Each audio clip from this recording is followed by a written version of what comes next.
A deputy races down the track after this high school senior crosses the finish line and collapses at practice. You get the breast, I'll get the chest, okay? Continue with compression. Press, press, press. The AED, already hooked up, about to deliver a second shock. Come on, buddy. The deputy performing CPR.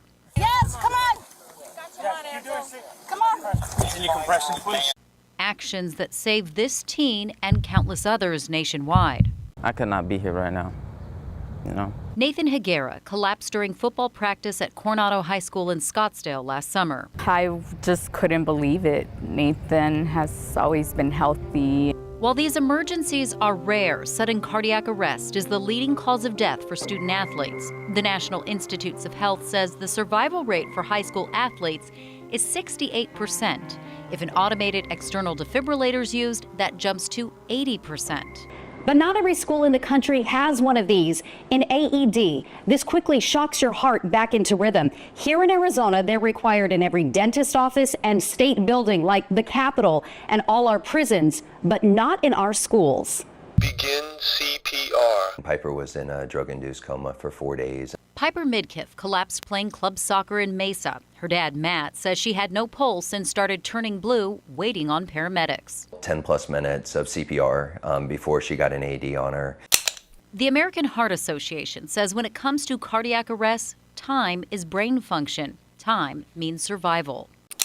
We know for every 1 minute that somebody does not have CPR performed or an AED used, their chances of survival go down by 10%. So that means you have this 10-minute window really to make a huge impact on whether or not somebody is going to survive their cardiac arrest outside of the hospital. Wondering if she would wake up, and if she would wake up, would she have normal brain function, was obviously the worst part. Congressional lawmakers and the AHA are pushing to pass the Access to AEDs Act for federal grants for schools to buy AEDs, which can cost up to $2,000 each. I didn't think that she would ever school campus. Piper's twin sister, Emery, later diagnosed with the same genetic condition, hypertrophic cardiomyopathy, or HCM.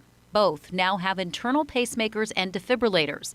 They were just in D.C. lobbying lawmakers. Just spread awareness that there should be AEDs everywhere because you never know who can have the condition. I got very lucky that there was an AED that was ready to go and shocked me and saved my life. Alex Bowerson collapsed at wrestling practice in Michigan. It's incredible I survived. Incredible because the battery on his AED was down to just 11%. The only thing we wanted is to know what happened.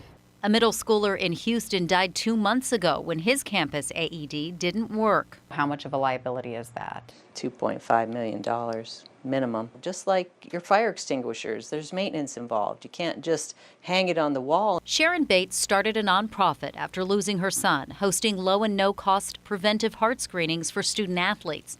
She says until that is the standard of care, we have to expand AEDs, make sure people know where they are, and maintain the batteries and pads. In Albuquerque, they took all their AEDs out of the schools because they did not want to maintain them. They didn't have the budget. Where's the money going to come from if you have to pay for a funeral? Sharon hosted a screening to honor Piper and Emery and found a young boy who had the same condition and didn't know it. I tell Piper and Emery when I was 13, 14, I wasn't saving other people's lives. I'd love to see a world where every school has an AED within 3 minutes of anywhere. Because when it comes to matters of the heart, beating the clock saves lives. Nicole Kreitz for Arizona's Family.